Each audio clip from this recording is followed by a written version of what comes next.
Okay, I'm going to admit everyone who's in the waiting room right now.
Thank you for joining us. We're giving a few minutes for those that are joining us. So we'll start right at 6:05.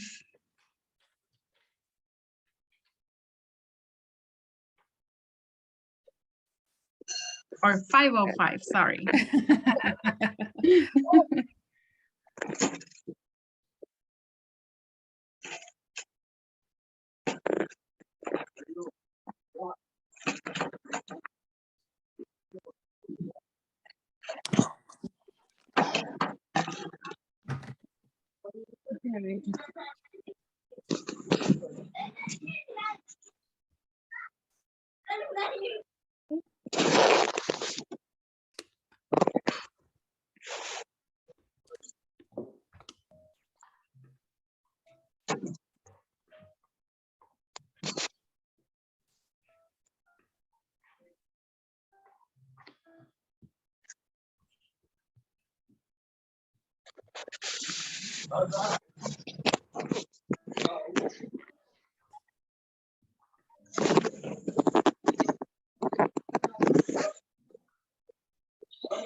Okay, hi, we will start. Thank you everyone for joining us for this great session that we have today, titled Kindergarten Transition, IEP Rights Laws, Tools and Tips for Full Inclusion. Gracias a todos por acompañarnos el día de hoy a esta sesión que tenemos que está titulada Transición de Kindergarten, Derechos, Leyes, Herramientas y Consejos del IEP para la Inclusión Total. I'm going to go over some accessibility with regarding interpretation. For Spanish interpretation, click on interpretation, select Spanish. If you need further assistance, let us know in the chat. If you see there's an icon here that says interpretation with the purple arrow pointing to it. So if you need interpretation, please click there. And if you're having trouble, if you're using English, if your primary language is English and that's the language that you want, and if it's not already, if you're not already on that primary language, then you can select if you're having any trouble. You might have trouble, you might not, but if you are, and if you're hearing the Spanish, then that means that you have to also click on where it says interpretation and select your first your language, your preferred language, English, and then you'll be able to hear the English. And I'll stay in Spanish. Le voy a repasar algunas cosas de accesibilidad acerca de interpretación. Para escuchar interpretación en español, haga clic donde dice interpretación, que están mirando que la flecha morada dice, tiene un globito que dice interpretación. Ahí van a hacer clic y luego van a escoger español. Y entonces así es como pueden escuchar la interpretación. Si necesita ayuda para seleccionar el español o si está teniendo un tiempo difícil, por favor escriba en el chat, aquí en la cajita que está con la flecha azul donde dice chat, escríbanos y yo les puedo ayudar a que puedan escoger el español si ese es el idioma que escogen para escuchar esta presentación. Well, welcome. Thank you for being here with us. My name is Maria Rangel, and I'm the Bilingual Programs Coordinator. I'm also a parent to 3 wonderful children who all have taught me to see life in 3 very different ways. And my older daughter, Ruby, she's 15. She experiences Down syndrome. My 14-year-old, his name is Giovanni. And then I have an 8-year-old, his name's Emiliano. And he's experiencing some needs as well. And just to let everyone know, this session will be recorded and we're recording it with the purpose of using it as a resource to those that aren't able to be joining this presentation today. It's great information and we want to share it with everyone so that they can access it at their when it best works for them. So this is the reason why we're recording. And also a reminder, we're doing live interpretation. And if you need assistance, please put it in the chat box. Also, if you have questions throughout the presentation, we ask that you put your questions on the chat box. And then towards the end of the presentation, we will have time to go over those questions you have. And if for some case the presentation if there isn't enough time, and we will get back to you with your questions via either email or we'll find a way to get back to you. And now I'll let the rest of our staff do introductions. Great. Hi, everybody. I'm Angela Frome. I'm the Senior Program Director for Northwest Disability Support in Allborn Inn. We serve about 4,500 families in the Portland Metro, Southwest Washington area. What a unique time we're all in right now. We normally, for this kindergarten series, we would be gathering together and sharing a meal, and times have changed, but I'm so delighted to have you here this evening. We have a center that we support families out of in Northeast Portland, and we are in our 11th year of hosting our kindergarten series. So thank you for being here tonight and welcome to the kindergarten journey. Hi, I'm Marcella. I do the web development and digital communications and media communications for Northwest Disability and ABI, such as the many emails you all got about this training. Yes, I'm behind those. And I'm looking forward to today's training.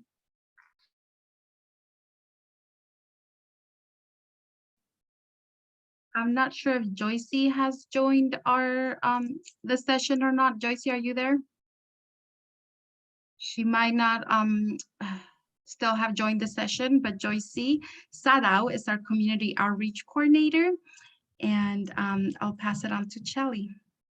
Hi, I'm Shelly Johnson, and I'm kind of the newest addition to the team, and I'm the kindergarten inclusion program coordinator and educational advocate. So as you continue on in your journey toward kindergarten, you'll hopefully get to talk to me. Thank you, Shelly. And we would love to hear from all of you guys, but for time's purpose, if you want to do introductions in the chat, that will let us know who's joining us today. If you're a parent, write your child's first name, their age, something you love about your child and their school district. And if you are a professional, you can share what your role in the community is. And now I'll let Angela from our programs director introduce our guest speaker.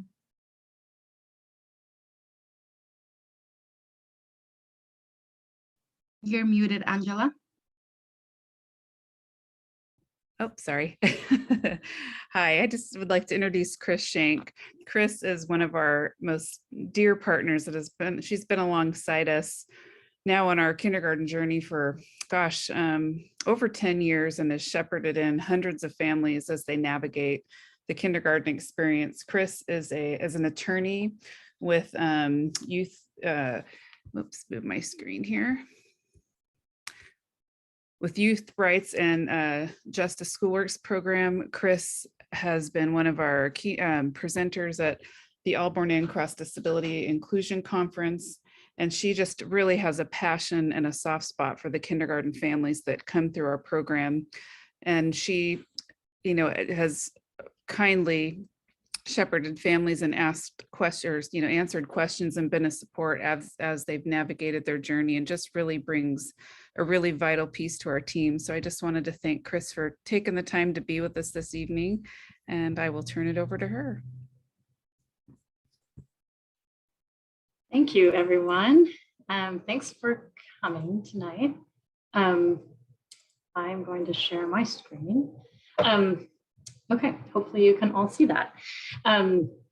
Tonight we're going to dive into special education law and what your rights are, and some tips and tricks as you go through this process. We do have a lot of material to cover. So I'm going to ask that you save your questions, or just put them in the chat, and that we will try and answer those at the end. A lot of times questions come up during the presentation that might get answered during the course of the presentation as well. So please feel free to throw your questions in the chat so you don't forget them. Okay. If I might just quickly say too, we do want to welcome, we do have veteran parents on the session tonight that are from previous kicks. So just know you might see them messaging in the chat. So thank you, Rachel, for joining us tonight and for being willing to be a mentor parent alongside us. Thank you. Absolute pleasure. Hi, Rachel. Okay, so before we dive into really the meat of what we're going to get into tonight, I want to throw out a few precepts that I think are important, that I try and hold, and that I just want to introduce to you as concepts for you to consider. The first is that throughout your relationship with the district, that relationship is really important. You are likely going to be working with the folks on the other side of the table for many years, it's really important that you prioritize, that you treat that relationship with respect. And part of that is that you should show up and be assertive on behalf of your child. Your role is really the expert. You are the expert on your child and what their needs are. And your role in the IEP team is to make sure that those needs get met in a way that is also respectful of that relationship with the district. So assertive and respectful, and valuing the relationship and the human beings that are on the other side of the table, because for the most part, they are trying as hard as they can, and they are in big systems that might limit the way they can accomplish their jobs. I also want to say that I've been doing this for a really long time, and my experience is that there are always allies at the table. And you're going to become a pro at finding out who those allies are. There's always someone in the room who really understands your child at a deeper level. And if they're not contributing to the conversation as much as you might like, feel free to ask them, like, what are your thoughts on this? I'm really curious if you would be willing to weigh in on this. So always invite that person to be a loud voice on behalf of your child, because that will really help the situation if there are folks on the school team who understand that someone else on the school team also sees your child in the same light. And then the last thing is, you don't need to remember everything I say today. It's going to be a lot of information. And this is just an introduction, and you will get a copy of all the slides, or maybe you already have them. You can always refer back to your slides at a later date. So this is just to introduce you to the information, and hopefully it triggers something when you, as you go through the process, and you know to go back and look up what specifically I said about that. Okay, there are two major laws that protect children with disabilities in the school system. The first one is the Individuals with Disabilities Education Act, and that's the one that we're mostly going to be talking about tonight. And in order to be protected by the Individuals with Disability Act, you have to meet eligibility standards. Just really quickly, I want to mention that there is another law that we're not going to talk about tonight that I just want you to be aware of. And that's called Section 504 of the Rehabilitation Act. Section 504 is an anti-discrimination law. So it ensures that your child has equal access to education. Here's an example of, and all students who experience disability are covered by that law, as long as it impacts one or more major life activities. So here's an example of when Section 504 might be relevant to your experience. Let's say there's going to be a field trip coming up, and there's a student who experiences a disability. The district might come and say, I'm sorry, but your child can't come on that field trip with us because their behavior is just too risky for us to take them on the field trip. That would be a violation of Section 504 of the Rehab Act, because your child has to be ensured equal access to their education, and that includes field trips. So, feel free to push back and say, actually, I know that under 504 of the Rehabilitation Act, my child has to be included on this field trip, and we just need to figure out what supports are necessary in order for him or her to be able to do that successfully, and then start that conversation about what that looks like. Okay, some other basics before we jump into the actual meat of the law. Always put your requests in writing, and follow up important conversations. If you have important conversations that aren't in writing, follow up with an email. Luckily today, so much happens electronically that we often have a trail, but it's really helpful if things go wrong down the line. It can be really helpful to be able to go back and see what was said by both parties. And it also helps district folks because they're working with a lot of different kids, and it helps them to have a reminder of what your request was, and you're able to clarify if there's any misunderstanding. A lot of times if it's in writing, that can get cleared up more quickly. And some legal timelines and protections are triggered by you actually putting a request in writing. So, and we'll talk a little bit more about that later.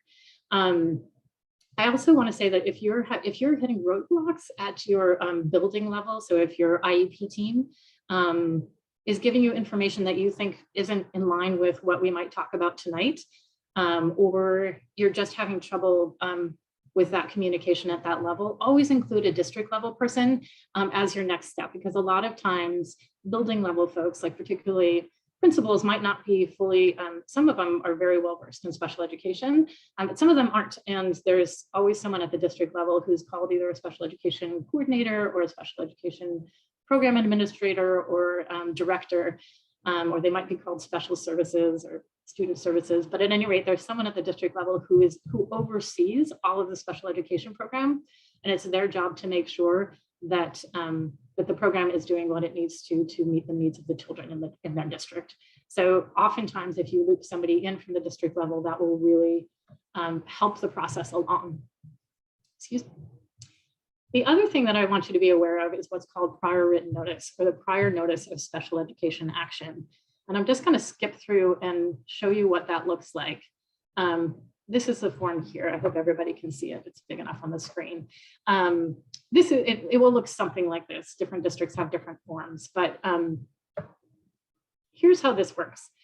Anytime there is a change to your child's special education services or placement, or if there's going to be an evaluation, the district is obligated to provide you with a prior written notice or prior notice of special education action. The reason this is, they are also required to do it if you make a request of the district. Like if you say, I would like to have my child evaluated for speech and language, or I'd like to have my child be placed in the general education setting, or I would like my child to be considered for autism eligibility. Whatever it might be, if you bring a request to the district, they're required to provide you with prior notice in that case as well. So anytime there's a change, or if you make a request, we're going to fill out this form. Up here, it just says what the action is. So what you're requesting or what the district is proposing gets written up here. Like parent is requesting an evaluation for speech and language. And then down here, we say why this action is being proposed. So if it was being proposed by the district, they would say, our parents are concerned about the child's special speech and language development, or the district thinks that the child might be eligible under this category. This is one of the most important pieces, is that the district has to be able to say, okay, so up here they're saying whether they're agreeing to provide that or they're refusing to provide that. So in either case, they have to make that decision based on data. And I want you to always remember that. So anytime you're having a conversation, if you're really questioning that decision, you can say, can you show me the data on which you're basing that decision? Because all of the decisions in special education are supposed to be based on data. This can be particularly helpful as you're going into this kindergarten process. If you're hoping that your child is going to be included in a general education classroom and a district is pushing back and saying, we think your child will be better served in a self-contained classroom, ask for what data they're basing that decision on. Because the district doesn't usually have any data on your child yet on what they're going to look like in the kindergarten classroom. So they shouldn't be making a decision that isn't based on data. And at the moment, they don't have that data. So that's a great moment to say, I'd like to see the data that you're basing that on, and I'd like prior written notice of that decision if they refused your request. They also have to list what other options were considered and why those options were rejected. So in here, if you ever hear from a district, we don't do that in our district, or we don't have the funding for that. That's a great moment to ask for a prior written notice. And the reason I say this is that it will often change conversations, which is really what you want.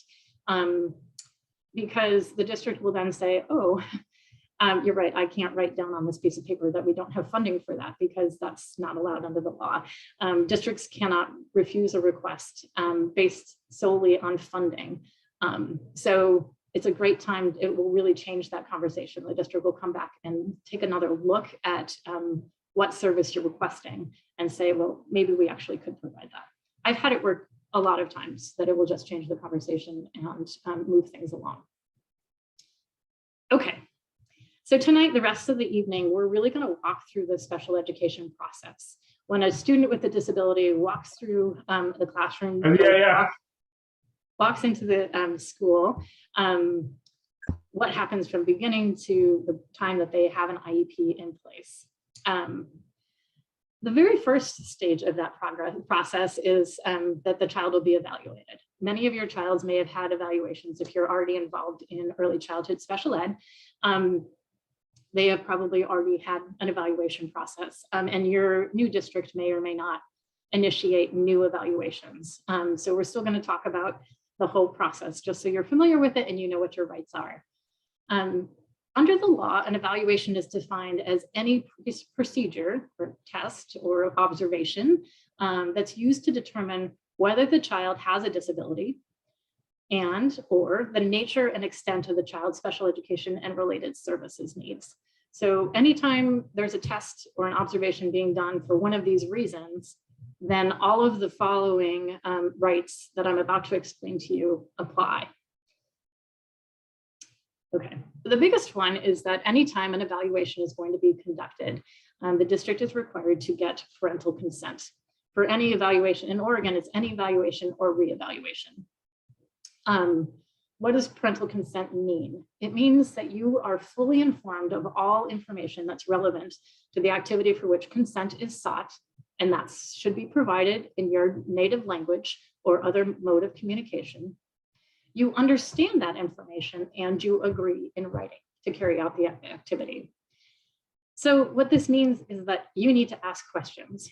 What this might look like, some teams are really great at evaluation planning meetings, but I have seen evaluation planning meetings that look like this. That there's a group of professionals sitting around the table and they say, well, okay, I think we're going to do an evaluation and we should probably do a WISC and a WIAT. And what do you think? Should we do a BASC? Yeah, we should probably do a BASC too. And then maybe we should do a SELF. Do you think so? Oh yeah, let's do that too. And you know, the parent's sitting there and then they got a piece of paper put in front of them and they're asked to sign it. And unless you've been through this for a really long time, WISC and WIAT and SELF and BASC might all mean nothing to you. So it's totally appropriate at that point to say, could you explain to me what all of those tests, what the tests are that you're proposing? Just so you know, before I forget to say it, at the end of your slide presentation, there is a list of the most common tests that are done in special education and kind of what they're testing, just so you have that for a reference point for later. So that is absolutely fine. You should stop the process and ask them to explain. So you might wonder, why would I ever refuse consent for an evaluation? Like, don't I want my kid to get evaluated and don't I want all the information?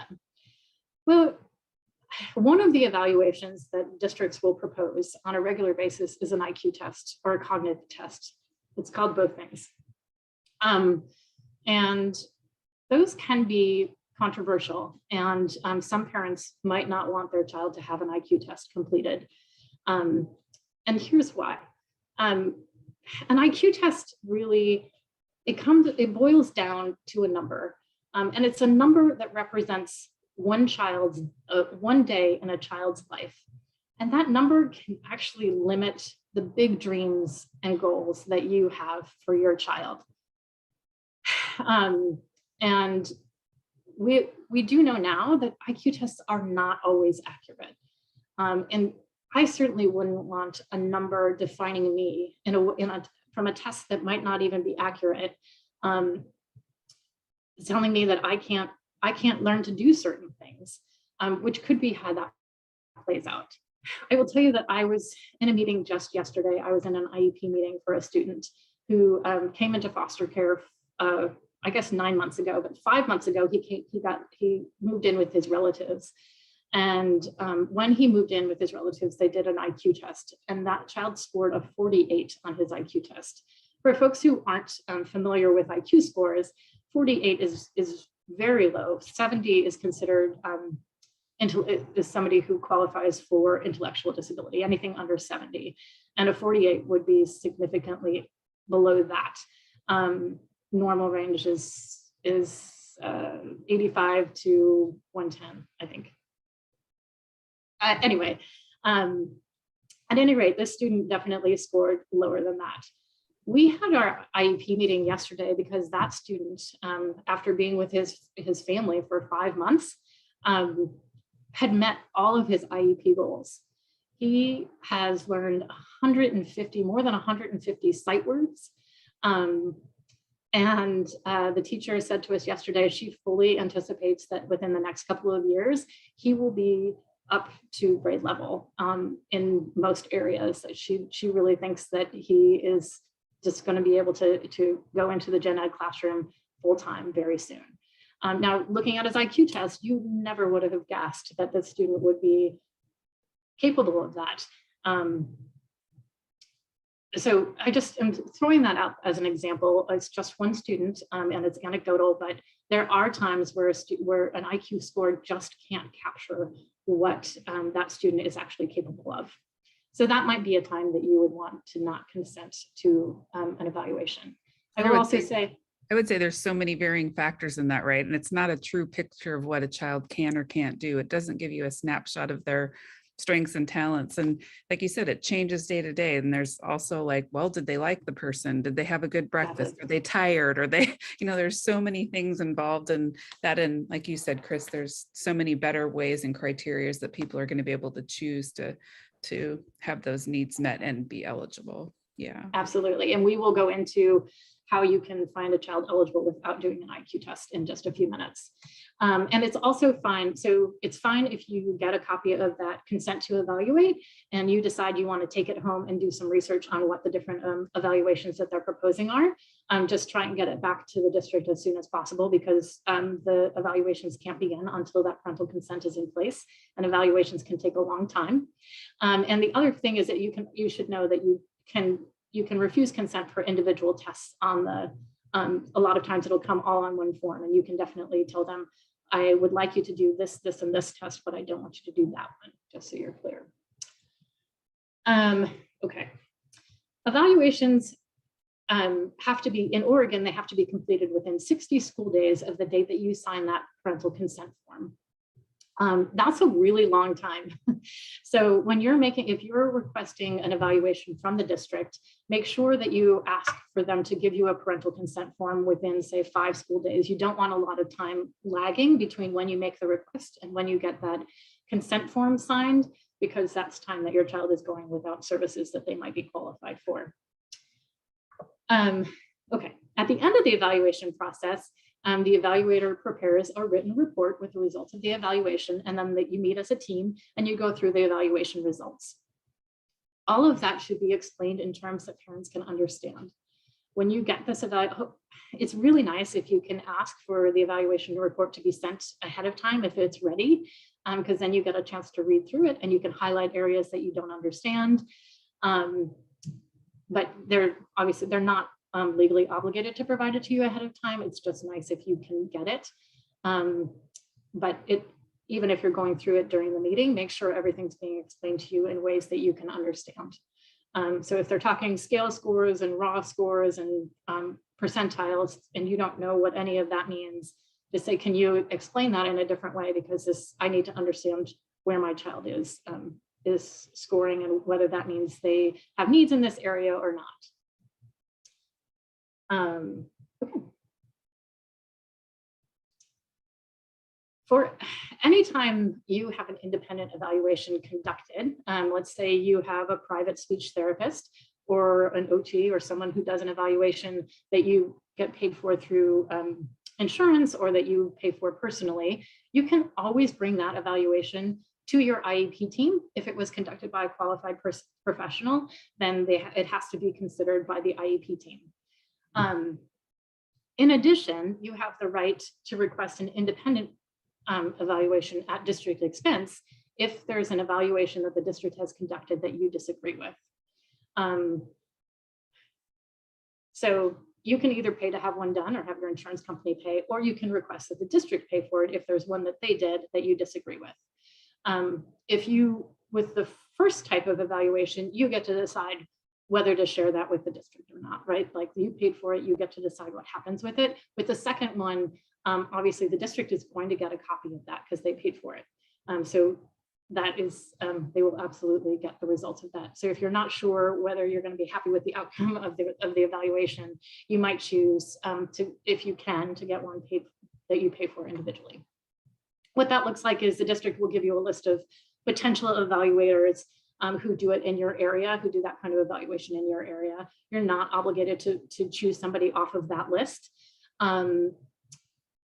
but it's just so you have a starting place. They can put limits on how much you spend, and the person that you choose has to be a qualified evaluator. And the reason I bring this up is that having an outside expert weigh in on your child can be really helpful. If you feel like, you know, the district just sees my child in such a different way than I see them, having an outside expert come in and say, this is how I see it, can really, it throws a lot more weight behind what you're trying to get across to the district, and it can really help them to open their minds and see your child in a different light. Okay. That's the end of evaluations. If you have any questions on that, please include them in the chat if you haven't already. And we're going to dive into eligibility. Okay.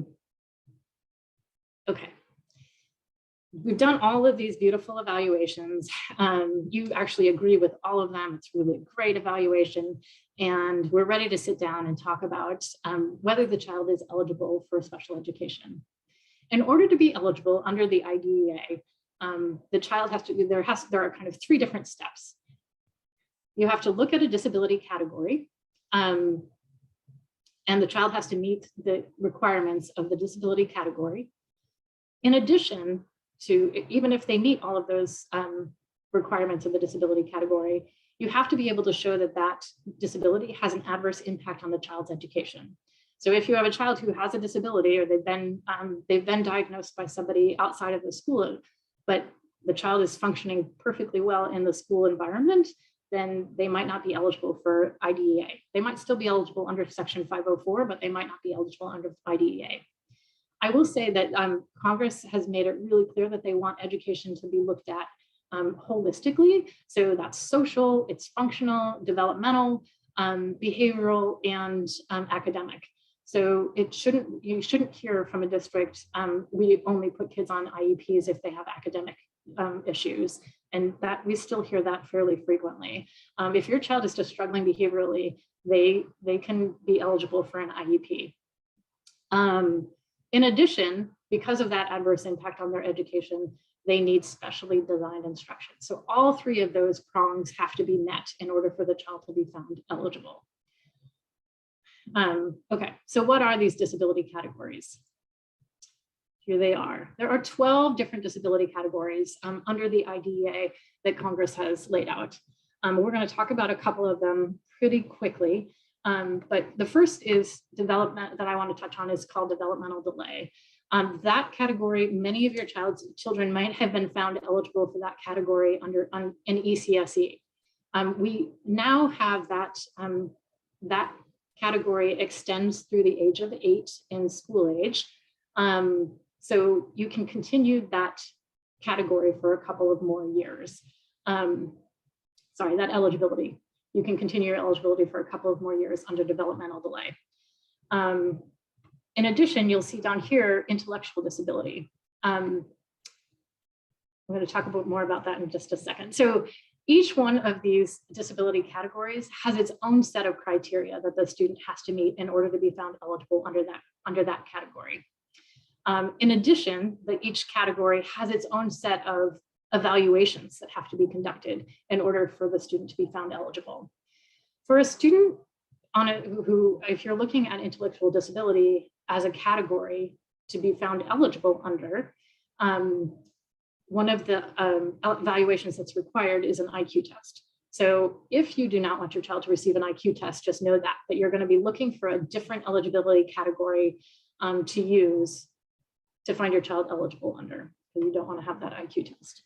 And I can say, Chris and Rachel, you could speak to many of our families that have children with Down syndrome would choose another category like other health impaired, perhaps there's a visual impairment, there might be some hearing. So, you know, you don't have to use that category because that again would get you in the trap of IQ testing. And then there are ways around. And Chris, one question, someone asked, do you still have to be, still a requirement to be qualified for 2 categories to be eligible? No, just one category is all you need.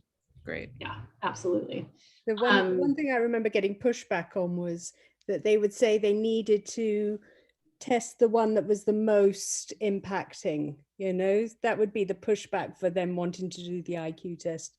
that we've So there is nowhere that is in the law. And if I would say, if you hear that, I would say, I'm sorry, I've been through presentations and I've spoken to lawyers and they've told me that that's not in the law, that my child just needs to be found eligible under one category, and that it doesn't matter what category it is.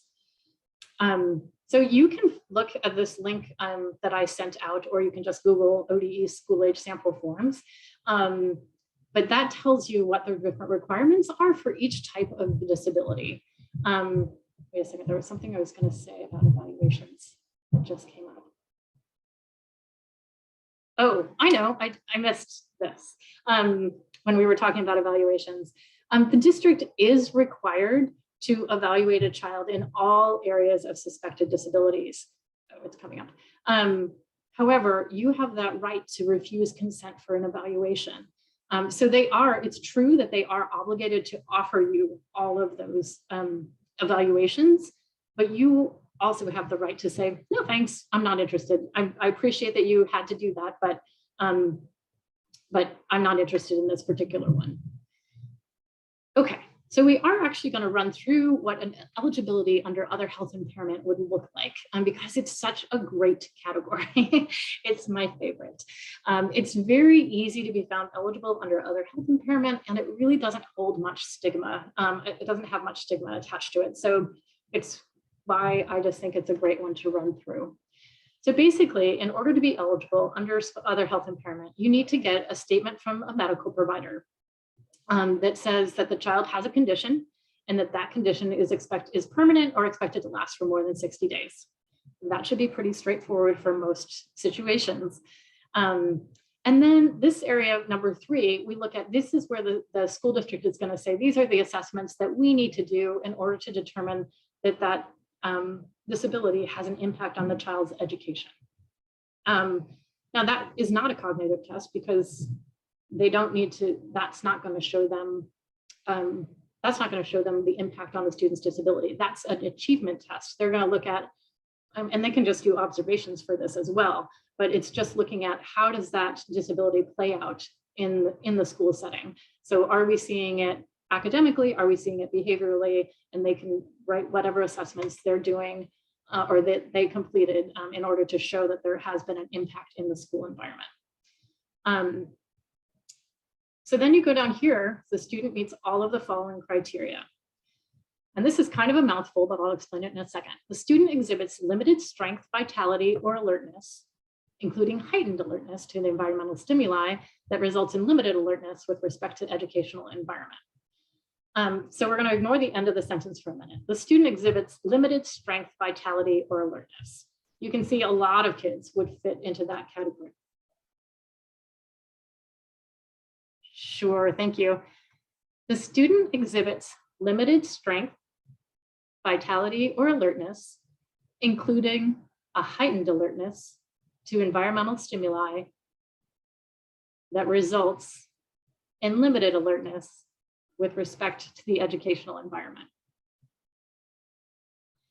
And we're going to ignore the end of the sentence for a minute, and we'll just focus on the first part, which says the student exhibits limited strength, vitality, or alertness. Many children will have limited strength for a variety of reasons. Maybe your child has gross motor delays, or they might have trouble attending to tasks for the same length of time as their peers might be able to. So that would be limited alertness, right? So many students would meet that definition. The second half of the sentence there actually refers to a child who might be experiencing ADHD because they might be easily distracted by a noise that might be happening in the other part of the classroom. And because they have a heightened alertness to that stimuli over there, they can't pay attention to their teacher. So they have a limited alertness. So that's kind of what that's trying to get at. I hope that makes sense. Then after that, you just have to say that limited strength, vitality, or alertness is due to a chronic or acute health problem, and the student's condition is permanent, or it's expected to last for more than 60 calendar days. Assuming those three things are true, then you go to the second part, the second prong, what we talked about already, Does it have an adverse impact on the student's educational performance? As long as you can show that there's some kind of adverse impact, social, emotional, behavioral, functional, developmental, academic. As long as there's some kind of impact there, then you say yes there, and you say the student needs special education services. Oops, sorry. I will also point out that down here, it says the team has considered the student's special education eligibility, and it's determined that the eligibility is not due, and it says all this stuff, not due to a lack of appropriate instruction, and it's not due to a limited English proficiency. And I just want to explain that for folks for whom English isn't their first language.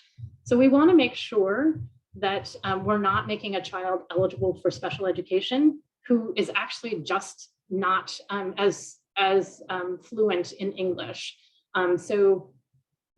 If that's the only thing setting this child, like making this child look like they require specially designed instruction, we want to make sure that they get the English language instruction that they need. They don't need specially designed instruction, they need English. So that's what that has to do with, and I just wanted to point that out. So if that's the primary reason that the student isn't making progress, or if that's the only reason that the student isn't making progress is that they don't have enough English, then you wouldn't find them eligible for special education. But if there are other factors at play, then you still could. Okay. I have this picture up because as we were kind of mentioning before, there are a lot of different doors that you can go through as you're looking at eligibility. There's intellectual disability, there's other health impairment, there's communication disorder. And the important thing about this picture is that if you look on the other side of those doors, it all looks the same. And I use that visual so that that sticks in your mind.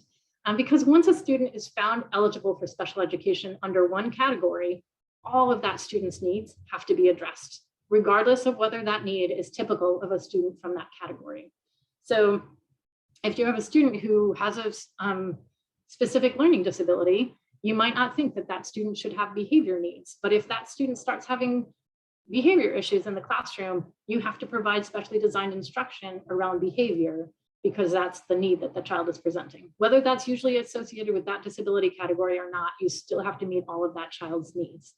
So that's why if your child has an intellectual disability, but they also qualify for other health impairment, you can get them qualified under other health impairment. And once they get through that door, all of their needs are going to be met. And this is where I get into, so I actually give you the Oregon administrative rule so that you have it in case the district pushes back and says, oh, but we really want to find your person eligible under this specific category. You can say, it doesn't say anything about how it has to be his most prominent category. It just says for a child who may have disabilities in more than one category, the team need only qualify the child under one disability category. You can see there's nothing about like, it should be the one that should be chosen, should be the one that promotes, proposes the most significant impairment. And then just a note that you have the right to revoke consent for services at any time, just so you know that. Okay, so now your child is eligible. What does that mean? It means that your child has the right to receive special education. And what does that mean? That is specially designed instruction. It's defined under the law as specially designed instruction that's designed to meet your child's unique needs. That's really important to remember. And that it ensures access of the child to the general education curriculum. I want you to really listen to that. It's supposed to be designed to be to meet your child's unique needs. I mean, schools are big bureaucracies and they have programs and they have curriculum and they have things that they do. And you might be asking them to break out of that a little bit and serve your child as a unique individual because your child has unique needs. And I just want you to know that Congress has your back. They said specifically in the law that the IEP is specially designed instruction that has to be designed for your child's unique needs. So keep that in your mind as you go through this process. Okay, so what does that mean? Specially designed instruction and designed to meet my child's unique needs. Your child is entitled to what's called a FAPE, which is free and appropriate public education. So free and appropriate. I want you always to talk in terms of what's appropriate, because the district, that's what the district is legally required to provide to your child.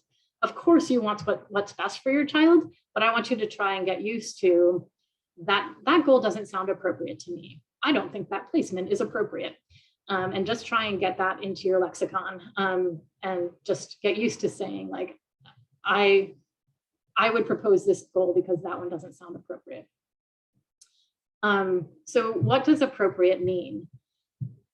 Appropriate means that your child has to receive meaningful educational benefit from their education. And the Supreme Court has given us 2 cases to let us know what appropriate should be considered. The first one happened all the way back in 1982, and it was called Board of Ed versus Rowley. And in that case, the Supreme Court said that we look at a 2-part analysis to decide if the child has been provided a free and appropriate public education. The first is, did the district comply with all the procedures? Did they dot all the I's? Did they cross all the T's? Did they give you notice? Did they give you prior written notice? Did they tell you about the meeting ahead of time? Did they have the right people at the table? Was that all of that completed? And if that's true, then we look at the IEP itself. And is the IEP reasonably calculated to enable the child to receive educational benefit?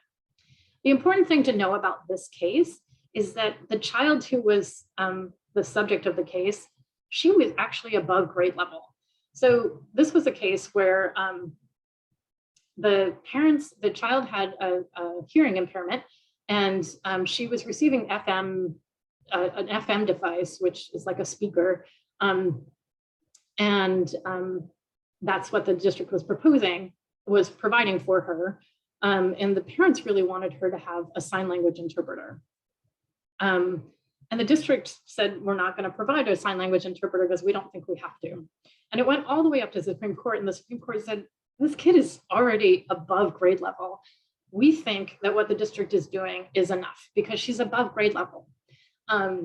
So that often gets lost in this conversation because that standard sounded pretty low, and it was interpreted pretty low as a pretty low standard for districts for a long time. Like, we just have to provide some meaningful educational benefit.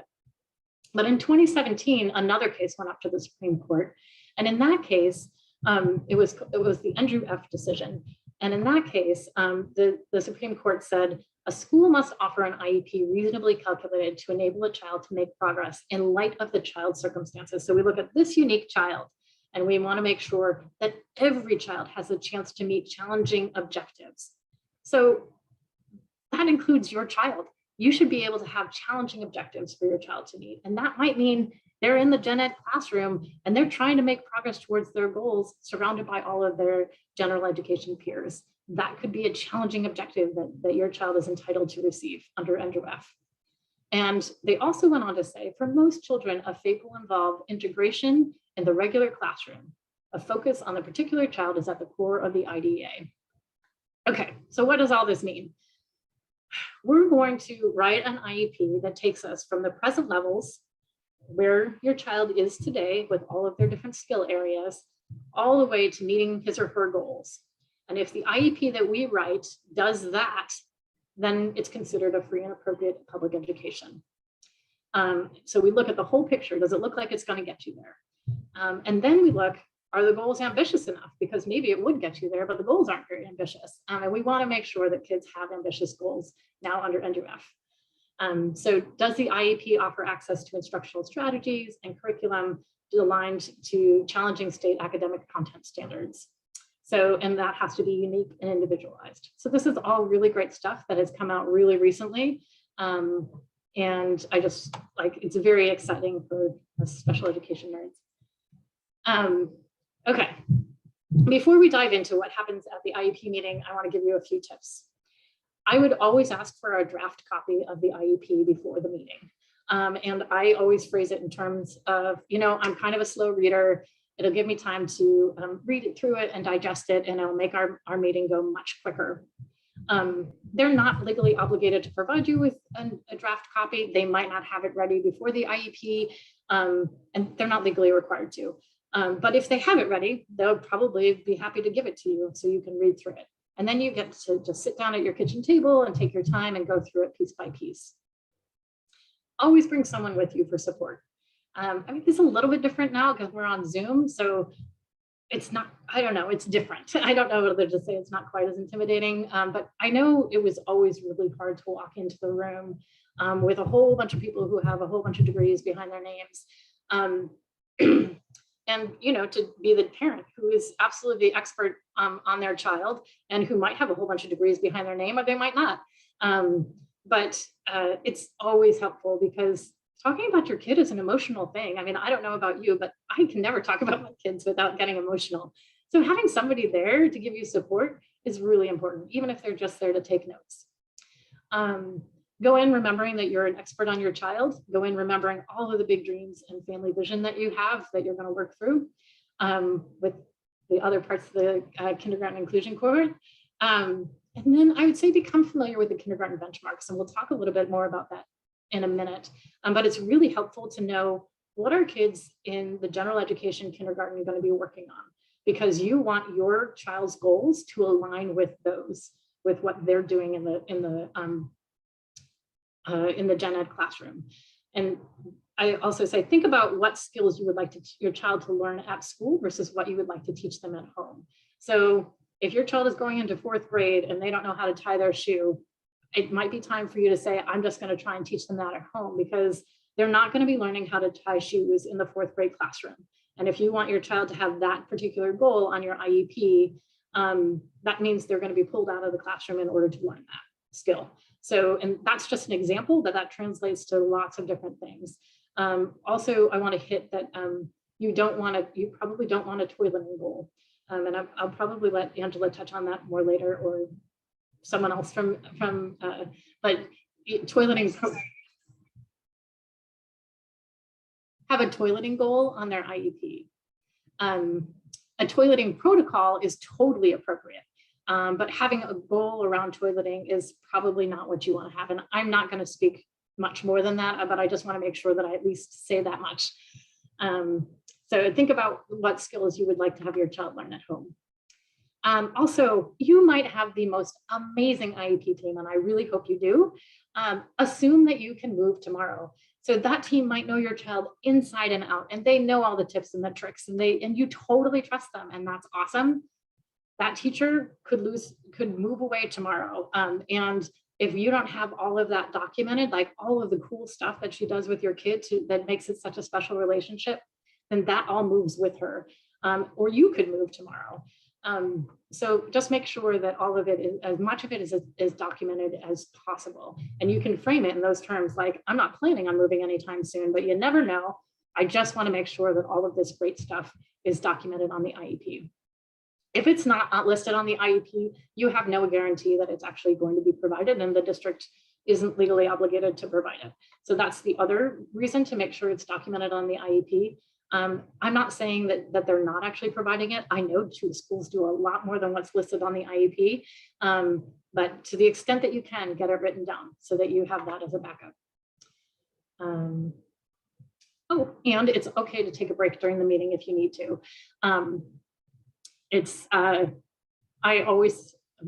often take breaks with clients, not so much in the Zoom world, but when we were in person, we would often just take a break and take 10 minutes to cool off.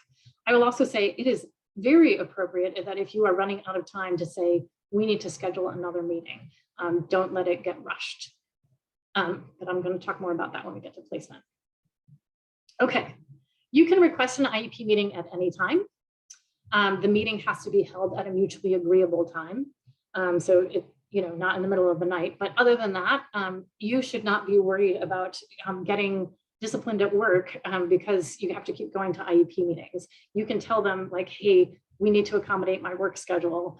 Can we do it at X time? And maybe it's 7:30 in the morning, or maybe it's 4 o'clock in the afternoon. But a lot of times I just see meeting notices that come out with no consultation with parents. And I just want you to know that you can say, hey, that doesn't work for me. And they are obligated to do it at a time that works for you. You have the right to invite other people to the meeting, and you have a right to a qualified interpreter if English is not your first language, or if you are deaf or hard of hearing. And like, make sure that it's someone who can really interpret for you. You shouldn't be wondering what you're missing. I've seen situations where districts just kind of pull in somebody on staff or even a kid's older brother to interpret for the family, and they're not, and the staff member might be very qualified to do it. I'm not saying that, but just make sure that it's really okay to say, I'm not understanding what's happening, and I think we need a different interpreter. I know that might be hard to do if you're asking this person to interpret that message for you, but you could also ask somebody for help after the meeting and just say, we need to have another meeting because I didn't understand that, and I'd like to request a different interpreter, because that might be more comfortable for you than asking the interpreter who you're saying isn't doing a very good job to interpret that. And you have the right to be present at every IEP meeting. They have to make at least 3 attempts to contact you to schedule the meeting. If you don't respond at all, they can hold an IEP meeting without you there. You can ask for another IEP meeting right after that if they held it without you. But if you're engaged in a conversation with them about when the meeting's going to be, they can't hold it without you. It's just if you're really not responding and they've reached out to you 3 times. Okay, who has to be there? Parents have to be there, a general education teacher, a special education teacher, a school district representative. That person is important because they have to have someone at the table who can designate funds. So you shouldn't ever hear at the IEP meeting, sorry, I have to take that back to our district administrator and see if we have funding for that. If that happens, I would say, great, you know what, let's have another IEP meeting and invite that person to come. The reason that's important is that Congress knew that lots of really important conversations were going to happen at that IEP table. That person in the district office hasn't heard all of the amazing progress that your child has made. They haven't heard how your child has made 5 new friends, how they make the entire class laugh. It's going to be really easy for them to say, we don't have funds for that. It's going to be a lot harder if they're in the room hearing all these amazing things about your kid and looking you in the face and saying, no, we're not going to provide that. That's my strategy for that, is like, let's have another IEP meeting when that person can come, because you know that the law actually requires them to have somebody at the table who can designate funds. Okay. Anybody can be excused from the meeting if you agree in writing. You do not have to agree. They can ask you and you can say, no, I really want to reschedule because that person's a really important part of the team and I really want them there. If there's somebody that you think they don't actually know my kid very well, and I don't think they actually get along very well, in that case, you can say, let's go ahead and have that team meeting. If that person isn't going to be present, they have to provide a written report about the child and their needs if that area of the child's IEP is going to be discussed. So if it's a speech language provider who can't be at the IEP meeting and you're not going to talk about speech, then they don't have to do anything. But if you're going to talk about the communication goal or speech services on the IEP, then they have to provide a written report. Okay, I know I was getting really fast. Okay, the IEP process. These are the questions that we're going to answer as we go through, as we create an IEP for your child. Where is the student right now in terms of their skill levels? Where do we want them to be 1 year from now? How are we going to know if they got there? How much time or service is it going to take them to get there? What setting or where is all of that going to happen? Okay, we're going to start with present levels. This is a really important part of the IEP. This part of the IEP captures where the student's skill level is right now, and it should cover all skill areas. So it should include functional, it should include developmental, it should include behavioral, academic, and social. You're going to capture the student's skill level in all of those different areas. It is completely appropriate for you to bring information to this part of the IEP. So you should know where your child's skill level is, and like you might see skills at home that the school isn't seeing. And it's really important for you to say, actually, my child does know that skill. And they just haven't learned to globalize that. So they aren't showing it in all environments, but they do have that skill. That's a really great stuff to share with the team. It does include a parent concern section. Your concerns should be expressed throughout the IEP process, but this is the one moment that they stop and say, tell us, like, kind of globally, do you have any concerns or anything you really want us to work on this coming year? But like I said, your voice should be included the entire way through the process. If you've gone through person-centered planning, or if you've developed a one-pager on what works and what doesn't work for your child, bring it. It should be included. It's great information for the district to start with. Okay, and definitely include all things like my child is doing really well if they go to a Sunday school at church and they're able to sit in a circle and attend to the Sunday school teacher. Anything that you see your child accomplishing in the community should be included on this as well. Okay, so we get a complete picture of where your child is in terms of skills at this point in time. And then we look and say, okay, in any of the areas where they're not at the same level as their peers might be, where do we want them to be 1 year from now? So those goals should be very concrete. So you should be able to really be able to say, yes, the child is making progress toward that goal, or no, they're not. And you should be able to read and understand that goal. If you can't, ask them to explain it to you, ask them to reword it, or put clarification underneath it if they want to keep the wording of the actual goal the same, but just clarify what it means so that everybody has the same understanding of what's being accomplished. There has to be a way to demonstrate that the student has met that goal. So it has to be measurable. You can't have a goal like the child will just, I've seen really vague goals, like the child will improve their interactions with peers. Well, how are you going to be able to measure whether the child has actually improved their interactions? A more specific goal would be the child will initiate 5 conversations per day with a general education peer. One thing, oh yes, I do have that on there. All of these goals should be tied to the general education curriculum. Although you can have social goals that wouldn't be tied to the general education curriculum. And then again, think about whether it's something you want to teach at home, and then include language. If you want your child included in the general education environment, have them include the language with their general education peers. So just like I showed you, if you have a goal like your child is going to greet 5 new people a day, this child will greet 5 general education peers each day. And just throw in a little bit of language that means that they are going to have to work on this goal in the general education classroom, if that's the goal for your child. And I would add to that, Chris, too, that the child would they'd be working towards that goal. So it's a goal. It doesn't mean they have to have met that goal. It means they have to be working towards meeting that goal. So as you're thinking about the goals that you want to put in place for your child and looking at what the benchmarks are. Absolutely.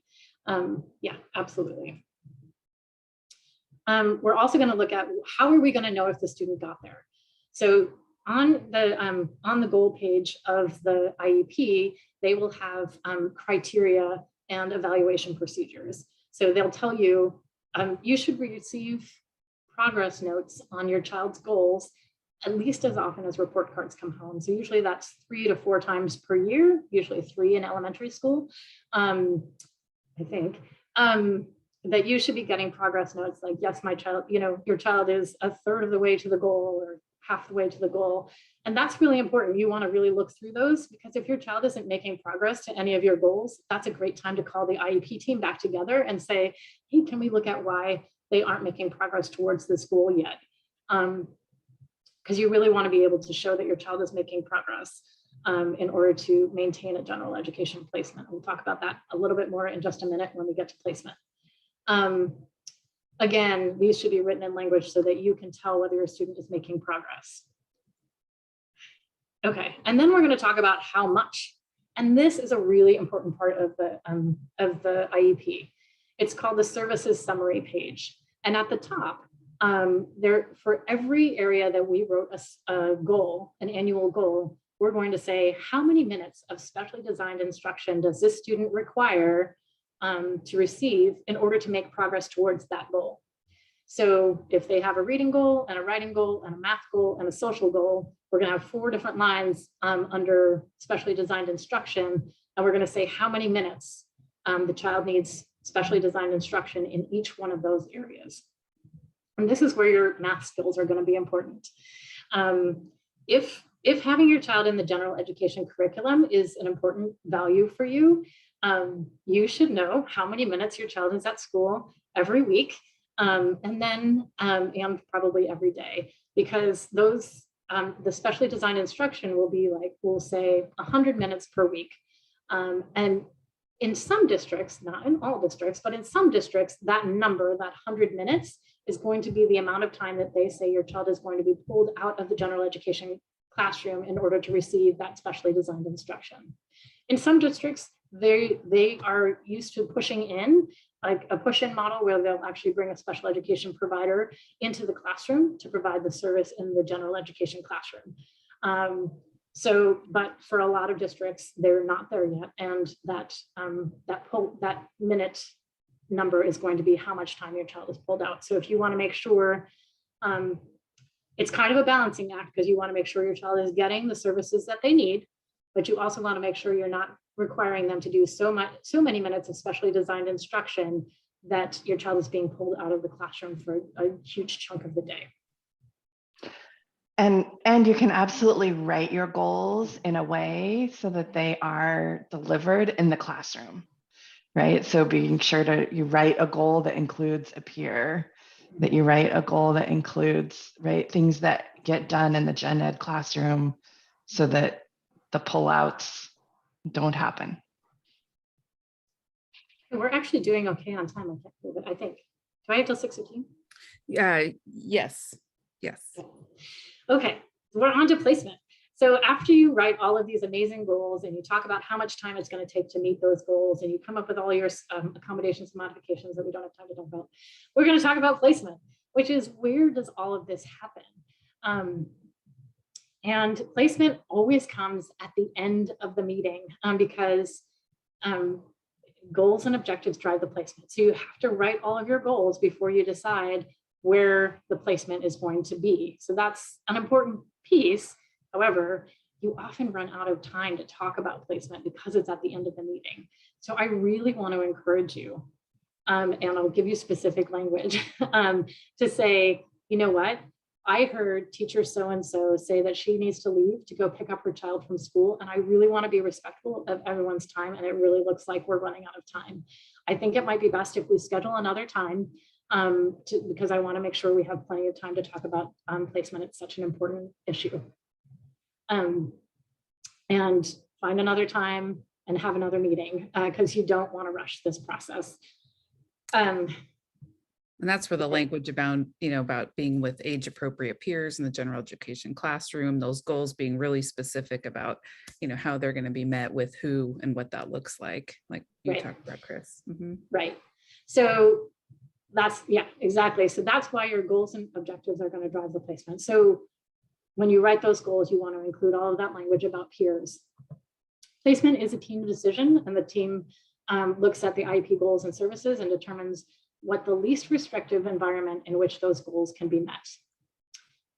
Okay, so we're going to go to the law, and at the very beginning of the law, it's finding number 5. They say, Congress has found that over 20 years of research and experience has demonstrated that the education of children with disabilities can be made more effective by providing appropriate special education. Oops, sorry, I'm going so fast. Providing appropriate special education and related services and aids and supports in the regular classroom to such children whenever appropriate. I'm going to give the interpreters a minute to catch up.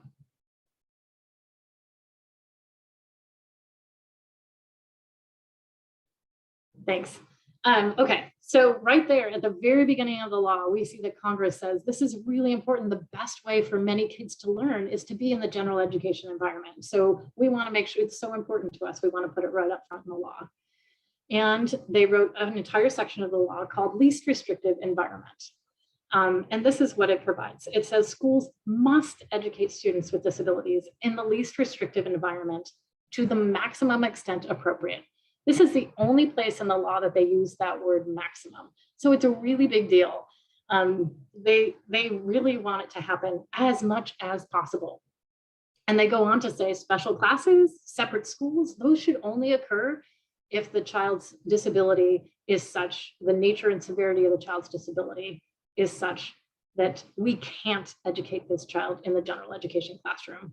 Like the child isn't able to make progress. So that's the whole deal. If you can show that your child is making progress towards their goals in the general education classroom, then that's the placement that is appropriate. It's the first placement that should be considered in every placement determination should be general education. And it's only if, with the use of supplementary aids and services, the child can't make any progress towards their goals, then you can look at a more restrictive placement. At the end of the slideshow, or the slides that you got, there's a lot of information about studies that have been done that show that all kids benefit from having kids with disabilities in the classroom, and that it's especially true for kids with disabilities. They achieve much more success when they are included in general education. Can I say something to that, Chris? Yeah. I was just going to say that, like, I've had pushback on that in our past, and the phrase that you taught me to ask was, "Can you show me the data?" You know, when they would say that he wasn't making that sort of thing. It's like, show me the data.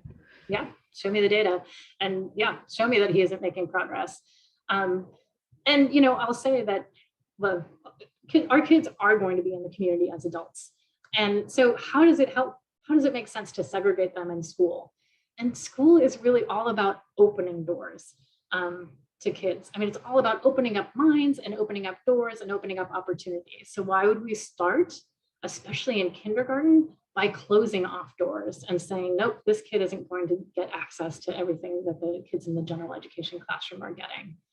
So I just want you to keep that in mind. I have this picture because I always want to remember to tell you that I know different people have different comfort levels with having their kids in gen ed, but I will say that if you do consent to having your child in, or agree to having your child in a self-contained classroom for part of the day or whole day or whatever it is much harder to get back to the general education classroom. If you're in general education and it's not working, it's always very easy to get into a self-contained classroom, but the opposite is not usually true. The law really does say your child needs to be in the classroom with non-disabled peers as much as possible, even if it takes extra supports to do this. A couple other things that I just want to hit on. Be prepared in your kindergarten meetings to hear that your child will learn better and have more supports in a separate environment. That's not necessarily true, and it's not necessarily a good thing. Your child might actually learn a lot more if they don't have quite that level of support. They might learn more from their peers. I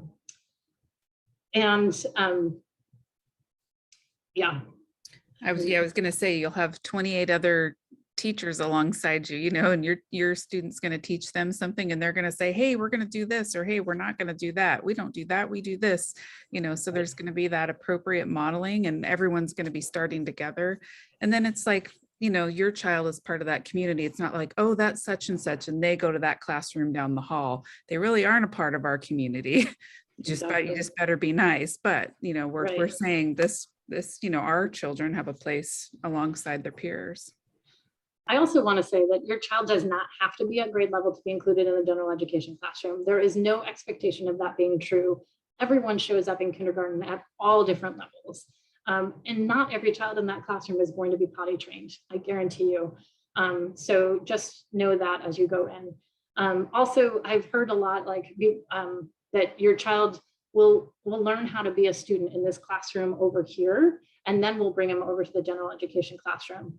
Well, I mean, for a lot of kids with disabilities, they have trouble generalizing those skills. So why wouldn't you teach them in the classroom where they're actually going to be able to exhibit those skills?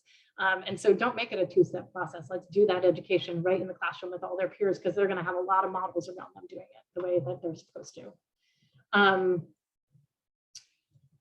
I do want to hit on this.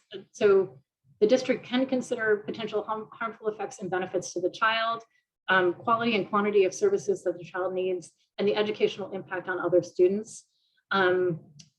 This is what a placement form looks like, and this is where we get into those benefits and harmful effects.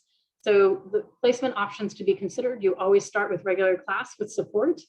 And then you talk about what would be good about this placement for the child. And then you talk about what would be hard about this placement. And then you say, okay, what could we put in place that would make it take away some of those harmful effects and make it a better spot? And then you check whether you select or reject that placement option. And then they would keep on going with other options that were considered. The case that defines Ninth Circuit law that kind of outlined all of that said you should consider potential benefits and harmful effects and impact on other students and all of that is the Holland case. And I want to tell you about it really quickly and then I'm done. Rachel Holland was an 11-year-old girl with intellectual disabilities. She had her IQ tested, it was 44. The district proposed, she had been in school for a while, the district said, okay, we'd like to give her half-time general education, half-time self-contained classroom because they didn't think she was making enough academic progress. The Ninth Circuit, the parents pushed back and said, no, we really want to keep her in gen ed full time. And the Ninth Circuit court said, no, Rachel needs to be in the gen ed classroom. They said her social and communication skills and the self-confidence that she's showing is a result of her general education placement, and that far supersedes her need to reach her highest academic potential. And so that, keep that in mind. If that's what you want to prioritize, is your child having social and communication skills and self-confidence over them making every bit of progress academically, which they'd probably make more progress in the gen ed classroom anyway, that's a perfectly appropriate argument to make. Okay, I'm going to stop there. There's a lot more material in your slides. Please read through them. And thanks so much. And I hope we have time for questions. Yeah, I'll just read a few questions on the chat box, Chris. Someone asked, my son has Down syndrome and is currently in kindergarten. Would it benefit him to change the category? And is that possible for eligibility? It is possible to change eligibility categories. It's a little bit trickier once the eligibility is in place. And it kind of depends, I will say it depends on your district, how hard they're going to push back on you on that. Some districts might be willing to do it. And I'm kind of guess that you have intellectual disability as your category at the moment. And I think that's a tough one to get off of your IEP once it's in place. But I'd say it's totally worth a conversation and see what they have to say about it. For them, usually to find a child not eligible, you have to show that they don't meet the criteria anymore once they've been found eligible, and that can be tricky. Thank you, Chris. We have another question. What about gifted children? Is that funded by special ed monies? I have no idea what funding sources are. I'm sorry. Okay. Are IEPs transferable to different states? Is this a federal or a state document? Okay, so almost everything that I told you tonight is part of the federal law. If you move from state to state, the state that you move to usually starts from scratch. You can bring the IEP with you and say, this is what we were working on, but that state has kind of a blank slate. They can take what you had and work with it, or they can start from scratch. Right. And they have, there's timelines. I think they have a couple of weeks to pull that off to get a new IEP in place. Okay. And we had a parent ask, can you ask for more frequent updates if it's appropriate for your child? I would ask for, yes, absolutely. You can ask for lots of updates. Homeschool communication logs we didn't talk about tonight, but that's a great way to keep communication between home and school. And you can ask for once a week, quick email, or a notebook to get passed back and forth for you to communicate how your child's day went, or like anything like, oh, he didn't have time to eat breakfast this morning, or whatever.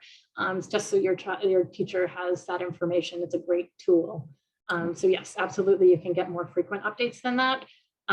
They might not give you concrete. They might not retest your child, or relook at the goals. And although I think if you asked specifically, if you got halfway through the time period, and said, I'm curious, are they making progress towards that goal? I'm sure, I would think most teams would agree to kind of give you a quick assessment. Okay. And then looks like we have a final question in the box. Where does medical support fit into the IEP? Our daughter's medical needs periodic sectioning and G-tube feeding. Where would be the best place to have that? That goes into the accommodations and modifications and probably related services as well, because it depends on if they need an adult to be, if they're doing things with a G-tube. If you have an adult, then they would probably get related services from nursing or something like that. Okay. But yeah, I would be on that services summary page is where the accommodations and modifications fit in. And then Maria, I'll defer to you. There looks like there's a question just came in Spanish. So are you able to support that? Yeah, I think what's happening also is our interpreters are helping us translate the questions. Oh, okay. Okay. Yeah. So Okay. yeah. So if they're in Spanish, they're doubling because it's the English question and then the translation. Okay. Thank you. Great. Thank you. And then I just wanted to follow up too and let people know that this is a series of sessions. So we have 3 more sessions coming up monthly. So if you follow our Facebook page, and then also you'll be on our mailing list, you'll get electronic notifications of sessions coming up. There'll be one in February, March, and April. It's a 4-part series that helps you build on the foundation of the skills that you'll need for your IEP and building a portfolio, as Chris just gently alluded to, that it'll help you identify kind of what your family mission is, what are your child's strengths, gifts, and needs, and really giving a snapshot of how we can best represent your family and child as you're navigating the kindergarten experience as well as beyond, because we all know our kids are going to be adults far longer than kids, and we're building towards that path of kindergarten's the beginning. So thank you. Is there any other last minute questions or bookkeeping that anybody would like to share? And Chris, you're going to share we will share this PowerPoint out to everybody that is on the session as well. So I just want to mention that we have special education support drop-in. We have one-on-one support by phone, email, or Zoom. We do IEP reviews to help you understand your rights, receive information and resources, and get your questions answered. And we have every Thursday from 12 p.m. to 2 p.m. We have our IEP community drop-in, and you can register on our website, abicommunity.org, and you can join the drop-in, and it's a time where you can ask questions, get connected to other parents, find out resources, information. And I am the one who helps support our Spanish-speaking community, and my contact information is here.